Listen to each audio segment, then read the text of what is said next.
बच्चे 2 साल में कोटा से निकल जाते हैं, कोटा सालों तक बच्चों से नहीं निकलता। क्या करता है कोटा? साल 2018 में 13, 2019 में 18, 2022 में 15 और 2023 में अब तक 23 ये नंबर्स है कोटा में हुए स्टूडेंट्स सुसाइड के। कोटा राजस्थान का एक टाउन जिसे जेई और नीट के एग्जाम की प्रिपरेशन का हब माना जाता है। यहाँ 150 से ज्यादा कोचिंग सेंटर्स हैं और हर साल अप्रोक्सीमेटली 2 लाख स्टूडेंट्स इस शहर में कॉम्पिटिटिव एग्जाम्स की तैयारी के लिए आते हैं और इस कोचिंग हब का रेवेन्यू है 5000 करोड़। सबसे ज्यादा सुसाइड केसेस कोटा से ही रिपोर्ट होते हैं और बाकी सिटीज और टाउन्स में भी बहुत सारे कोचिंग सेंटर्स हैं, लेकिन वहां इन केसेस की ज्यादा रिपोर्टिंग नहीं होती। जैसे रिसेंटली तमिलनाडु का एक केस था जहां पे एक नीट एस्पायरेंट ने नीट एग्जाम में फेल होने के बाद सुसाइड कमिट कर ली। उसके बाद उनके फादर ने भी अपनी जान दे दी। और नीट एग्जाम की वजह से स्टेट में बढ़ते सुसाइड केसेस को देखकर तमिलनाडु की गवर्नमेंट नीट एग्जाम को ही बैन करने की बात कर रही है। तो आप समझ सकते हो कि सिचुएशन कितनी ज्यादा आउट ऑफ कंट्रोल है। और आज के समय में कोटा भी टॉपर्स की वजह से हेडलाइन में नहीं है, वो हेडलाइन में स्टूडेंट्स के बढ़ते सुसाइड केसेस की वजह से। नेशनल क्राइम ब्यूरो रिकॉर्ड ने अपनी रिपोर्ट में बताया कि national average suicide rate is 10.6% per 1000 student, but Kota has witnessed a number of suicide cases by 61.3%। 2016 में द क्वीन ने भी अपनी रिपोर्ट में बताया था कि कैसे कोचिंग सेंटर्स को कैंपस पे काउंसलर्स को हायर करना पड़ा था उन स्टूडेंट्स के लिए जो मेंटल ट्रॉमा एक्सपीरियंस कर रहे थे। हाउएवर एडमिनिस्ट्रेशन ने सिचुएशन को देखते हुए स्प्रिंग लोडेड फैंस और इमरजेंसी अलार्मिंग सिस्टम को सभी पीजी और हॉस्टल्स में इंस्टॉल करने के ऑर्डर्स दे दिए हैं। लेकिन क्या ये प्रॉब्लम का सोल्यूशन है? मेरे हिसाब से तो नहीं। यहाँ पे प्राइमरी प्रॉब्लम ये है कि स्टूडेंट्स के दिमाग में आखिर सुसाइड जैसे थॉट्स आ ही क्यों रहे हैं? क्या हमारा जो एजुकेशन सिस्टम है वो इतना प्रेशराइजिंग है कि उससे एस्केप करने का स्टूडेंट्स के पास सिर्फ यही रास्ता बचता है? क्या रीजन है ऐसे बढ़ते हुए केसेस का और हम इन्हें कैसे रोक सकते हैं? यहाँ आके भी जिसका नहीं हुआ उसका तो होना ही नहीं था।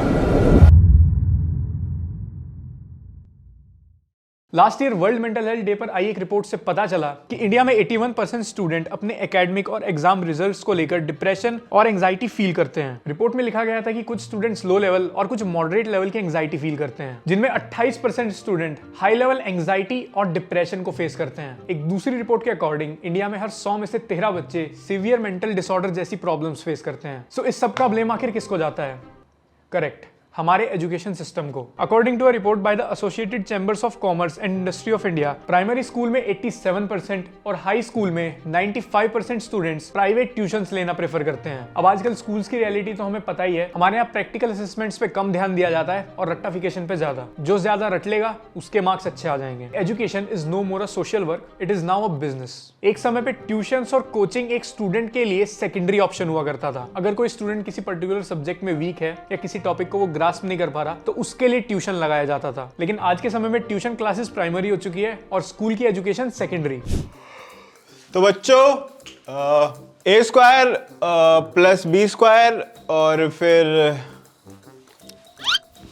कहाँ ध्यान है? यहाँ ध्यान रखो।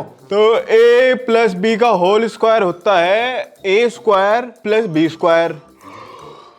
सर एक डाउट है। अरे इतनी बार तो बता चुका हूँ, और नहीं बता रहा मैं, कल पढ़ना है इसको। Meanwhile, देख लो बच्चों, ये सब फॉर्मूलाज है, सारे याद कर लो।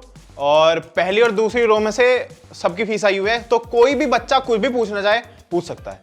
आज के समय में नैरेटिव ये है कि अगर अच्छे मार्क्स चाहिए तो ट्यूशन लगाना होगा और कोई कॉम्पिटिटिव एग्जाम क्रैक करना है तो कोचिंग इज मैंडेटरी, और वो भी 8th या 9th स्टैंडर्ड से। एग्जाम क्रैक करना है, स्कूल इज ओल्ड स्कूल यार, कोचिंग सेंटर ज्वाइन करो। एक बात ध्यान रखने की है कि ये जो कोचिंग इंडस्ट्री ने पिछले कुछ समय में इतनी ग्रोथ विटनेस की है, ये सिर्फ हमारे एजुकेशन सिस्टम के फ्लॉज की वजह से। अगर हमारा एजुकेशन सिस्टम एकदम फिक्स्ड होता तो ये कभी भी इतना बड़ा बिजनेस खड़ा ना कर पाते। देखो, कॉम्पिटिटिव एग्जाम्स के लिए इंडिया में बहुत स्टूडेंट्स प्रिपेयर करते हैं, और अगर मैं सिर्फ नीट और जेई की बात करूं तो लगभग 30 लाख एस्पायरेंट्स इन 2 एग्जाम्स के ही होंगे। अब इन एग्जाम्स के लिए प्रिपेयर करने वाला स्टूडेंट 10th क्लास पास करते ही या तो कोटा चला जाएगा या फिर अपना लोकल इंस्टीट्यूट ज्वाइन कर लेगा। अब कोटा जाने वाले स्टूडेंट्स का प्राइमरी फोकस उनकी कोचिंग होती है। कोचिंग के साथ साथ वो फॉर्मेलिटी के लिए एक डमी स्कूल ज्वाइन कर लेते हैं, जहां पे अटेंडेंस का कोई पंगा नहीं होता, सिर्फ प्रैक्टिकल्स देने जाना पड़ता है और एग्जाम देने। अब जेई की तैयारी करने वाले एस्पायरेंट का एक मेन गोल होता है इन 23 IITs में से किसी में भी एडमिशन लेना, क्योंकि IIT is equal to status symbol. IIT का कैंपस बहुत मस्त है भाई, आईआईटी में टॉप नॉच फैकल्टी होती है। ये सब फैक्टर स्टूडेंट्स को मोटिवेट कर देते हैं और फिर हर साल 12 लाख बच्चे जेई के एग्जाम के लिए बैठ जाते हैं। डेटा के हिसाब से हर साल इंडिया में 15 लाख स्टूडेंट्स अपनी इंजीनियरिंग कंप्लीट करते हैं और आईआईटी में सीट्स हैं कुल कुछ 17,000। इंजीनियरिंग और आईआईटी में सिलेक्शन को लेकर पेरेंट्स की भी एक बहुत बड़ी डिजायर दिखाई देती है। इसका अंदाजा आप इस रिपोर्ट से लगा सकते हैं जिसमें लिखा है कि इंडिया के बहुत सारे स्टेट्स अपने 11 साल के बच्चों को कोटा भेज रहे हैं। ये सब तो हो गई डेटा की बात, लेकिन कुछ पेरेंट्स और सोसाइटी डेटा पर बात नहीं करते, वो लाइव एग्जांपल्स पर बात करते हैं। अगर तुम्हारे रिलेटिव के बच्चे ने आईआईटी निकाल लिया तो तुम क्यों नहीं निकाल सकते? तुम भी सेम स्कूल में थे,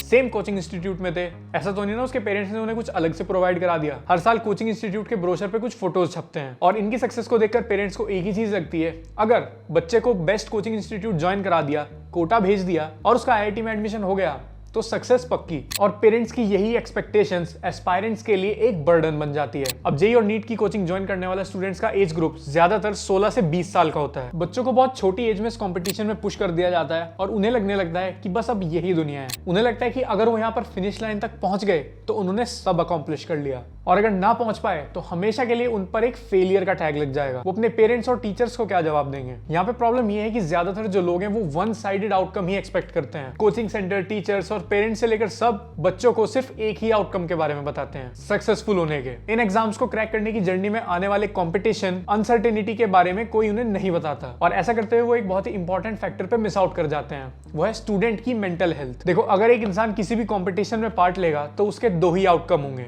या तो वो पास होगा या फेल। तो हमें बच्चों को दोनों ही आउटकम के लिए रेडी रखना चाहिए। एडमिशन के टाइम पे तो एक कोचिंग सेंटर्स भी खुद को बहुत ग्लोरीफाई करते हैं, लेकिन जैसे एक स्टूडेंट वहां पे ज्वाइन करता है वैसे ही उसका मेंटल टॉर्चर शुरू हो जाता है। कोचिंग में प्रैक्टिस टेस्ट कंडक्ट करवाए जाते हैं और उसी के बेसिस पे वो स्टूडेंट्स को अलग अलग बैचेस में शिफ्ट कर देते हैं। कोई अच्छा परफॉर्म करेगा तो उसे टॉप बैच मिलेगा जहां पे अच्छी फैकल्टी होगी, कोई खराब परफॉर्म करेगा तो उसे नीचे डाल दिया जाएगा। अब अगर किसी रीजन की वजह से स्टूडेंट प्रैक्टिस टेस्ट में अच्छा परफॉर्म नहीं कर पा रहा तो ऑलरेडी उसे इंफीरियर फील करा दिया गया है और डे बाय डे उसका कॉन्फिडेंस डिमिनिश होता चला जाएगा और ये चीज उसकी मेंटल हेल्थ पे कॉन्स्टेंटली एक नेगेटिव इफेक्ट डालती रहेगी। अब to be very honest, coaching का जो ये इकोसिस्टम है ये हर एक स्टूडेंट के लिए नहीं बना। हर बच्चे का कैलिबर अलग होता है, कोई प्रेशर में परफॉर्म नहीं कर पाता, कोई घर से दूर रहने की वजह से होम सिकनेस फील करने लगता है, किसी को खाना सूट नहीं आता और ऊपर से स्टूडेंट के दिमाग में एक चीज टिकी रहती है कि वो अपनी फैमिली के ऊपर एक फाइनेंशियल बर्डन बन के आया है। ऐसे में पेरेंट्स के साथ साथ स्टूडेंट की भी खुद से बहुत एक्सपेक्टेशंस हो जाती हैं और अगर वो उस पर खरा ना उतर पाए तो उसका कॉन्फिडेंस एकदम जीरो हो जाता है और बची कुची कसर सक्सेना अंकल के ताने पूरी कर ही देते हैं। जब मैंने अपने ट्विटर पर पूछा कि कोटा में हो रही इन सुसाइड्स का क्या रीजन है तो हमें काफी सारे डिफरेंट आंसर्स मिले। किसी ने फाइनेंशियल रीजन को ब्लेम किया, किसी ने नो कनेक्शन विद पेरेंट्स को, किसी ने सेल्फ डाउट बताया या एजुकेशन सिस्टम को ब्लेम किया। ये सब रीजंस अपनी जगह पे एकदम सही हैं, लेकिन इसका कोर रीजन है कोचिंग इंस्टीट्यूट के द्वारा बेचा जा रहा ये बेस्ट कॉलेज ड्रीम।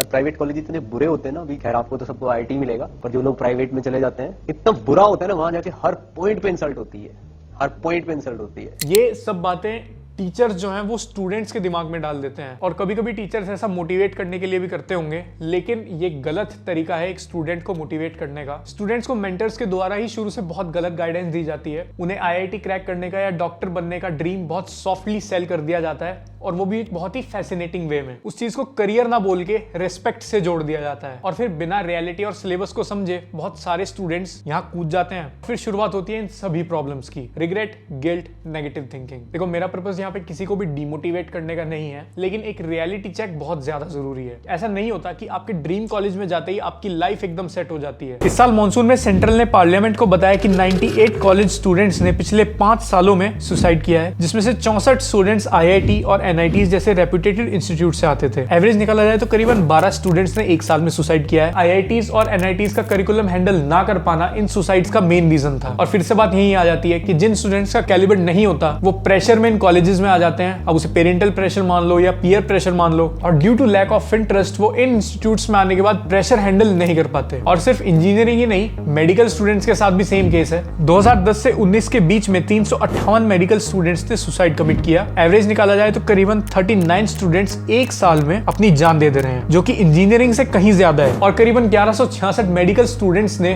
कोर्स से ड्रॉप आउट ले लिया। तो एक ट्विटर पोस्ट मुझे मिली जिसमें आप देख सकते हैं कि 20 जूनियर डॉक्टर की पोस्ट के लिए 500 डॉक्टर्स ने अप्लाई किया। इंडिया हर साल 50,000 डॉक्टर्स प्रोड्यूस करती है, जबकि यूएस सिर्फ 18,000। खैर, दोनों कंट्रीज में पॉपुलेशन डिफरेंस बहुत ज्यादा है, लेकिन उसके बावजूद भी इंडिया में बहुत सारे डॉक्टर्स आज अनएम्प्लॉयड हैं। कुछ लिमिटेड वैकेंसीज के लिए हजारों कैंडिडेट्स अप्लाई कर देते हैं। मेरा एम किसी भी करियर को डिफेम क्लेम करने का नहीं है कि रियलिटी चेक होना बहुत जरूरी है, क्योंकि हमारे यहाँ कुछ लोगों के लिए करियर बनाने के लिए सिर्फ 2 ही डोमेन्स हैं, एक इंजीनियरिंग, दूसरा डॉक्टर। उन्हें फर्क नहीं पड़ता कि यहाँ पे कितने कैंडिडेट्स ऑलरेडी हैं, कितना हाई कंपटीशन है। लोग अपनी लाइफ सेविंग तक खत्म करने के लिए तैयार हैं अपने बच्चों को ये कोर्स कराने के लिए। दूसरे किसी ऑप्शन की तरफ तो वो मुड़ के भी नहीं देखना चाहते। अगर कोई musician, dancer, freelancer, graphic designer इनमें से कुछ भी बनना चाहता है तो ही और she is a disgrace to their family. देखो, अगर तुम्हारा इंटरेस्ट करियर में खुद नहीं होगा और तुम पीयर प्रेशर में उसे ज्वाइन कर लोगे तो वहां सर्वाइव करना ऑलमोस्ट इम्पॉसिबल हो जाएगा। देखो, सक्सेस हर जगह पे है, लेकिन उसके लिए पेशेंस बहुत जरूरी है, और पेशेंस इंसान जब रख पाता है जब वो उस करियर के लिए पैशनेट हो। अगर आपको सिर्फ सोसाइटी में रिस्पेक्ट के लिए नाम के आगे डॉक्टर लगाना है या फिर पैसा कमाने के लिए इंजीनियर बनना है तो ये करियर्स आपके लिए बहुत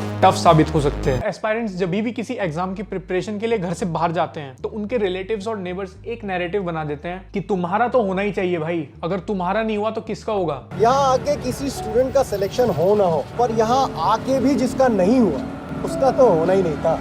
ये सारी बातें सपोर्टिव तो बिल्कुल नहीं होती, लेकिन उल्टा स्टूडेंट पे एक प्रेशर क्रिएट जरूर कर देती हैं। यूपीएससी की प्रिपरेशन करने वाले बहुत सारे एस्पायरेंट्स आपको ऐसे मिल जाएंगे जो पिछले 4-5 सालों से घर नहीं गए। वो अपने होम टाउन को जाना अवॉइड करते हैं, क्योंकि जैसे ही वो वहां जाएंगे तो आसपास के लोग उन्हें टॉन्ट मारना शुरू कर देंगे, उनसे ये पूछना शुरू कर देंगे तुम इतने समय से बाहर हो, तुम्हारी सिलेक्शन अभी तक नहीं हुई। ये इरिटेटिंग और इररिस्पॉन्सिबल बिहेवियर हमारी सोसाइटी को टॉक्सिक बना देती है। और कुछ होना हो, यहाँ पे एस्पायरेंट के दिमाग में एक चीज बैठ जाती है, अगर वो एग्जाम क्रैक ना कर पाए तो उन्हें मॉक किया जाएगा और उन्हें कोई भी सपोर्ट नहीं करेगा। इन सारी बातों को एक बच्चा टॉलरेट नहीं कर पाता। देखो यार, पंखे में अलार्म्स और स्प्रिंग लगाना अपनी जगह ठीक है, लेकिन ये कोई भी सॉल्यूशन नहीं होगा इस चीज का। कुछ सॉल्यूशंस हैं जिनके तहत हम इन केसेस को थोड़ा रोक सकते हैं। सबसे पहला, हमें स्टूडेंट की मेंटल हेल्थ को प्रायोरिटी पे रखना होगा। स्टूडेंट को पीयर प्रेशर में कोई भी इंस्टीट्यूट या कोर्स ज्वाइन मत कराओ। और जो पेरेंट्स तैयारी कर रहे हैं या फ्यूचर में प्लान कर रहे हैं कोचिंग इंस्टीट्यूट ज्वाइन करने का, उनको मैं बता दूं, चाहे रिजल्ट कुछ भी हो, पॉजिटिव या नेगेटिव, एक एग्जाम के लिए अपनी लाइफ खत्म करना किसी भी चीज का सोल्यूशन नहीं है। बहुत केसेस में ये होता है कि एक स्टूडेंट बिना प्रिपरेशन के एग्जाम देता है, उसके बाद वो कोई कोचिंग ज्वाइन करता है और कोचिंग के बाद वाले अटेम्प्ट में उसके पहले से भी कम नंबर आते हैं और वहां पे वो गिल्ट फील करने लगता है। देखो, भले इस एग्जाम में इस मोमेंट पे तुम फेल हो गए, लेकिन पिछले कुछ समय में तुमने जो कुछ भी सीखा, जो एक्सपीरियंस गेन किया इस फेलियर से, वो लाइफ में आगे बहुत काम आने वाला है। देखो, बुरा सबको लगता है जब पेरेंट्स की एक्सपेक्टेशंस मीट ना हो। आपके दिमाग में नेगेटिव थॉट्स भी जरूर आएंगे कि मेरे पेरेंट्स का हार्ड एंड मनी खर्च हो गया, मेरे सारे एफर्ट्स वेस्ट हो गए, I let everybody down. But ये सभी थॉट्स बहुत ही टेम्परेरी होते हैं। इस समय में कोई भी ऐसा स्टेप मत लो जो परमानेंट आपको हार्म करे, आपकी फैमिली को हार्म करे। बहुत स्टूडेंट्स ये सोचते हैं कि मुझे आईआईटी नहीं मिला, टॉप कॉलेज में एडमिशन नहीं हुआ तो आगे जाके उनकी प्लेसमेंट नहीं होगी या फिर वो अच्छी जॉब ग्रैब नहीं कर पाएंगे। देखो, ऐसा नहीं होता।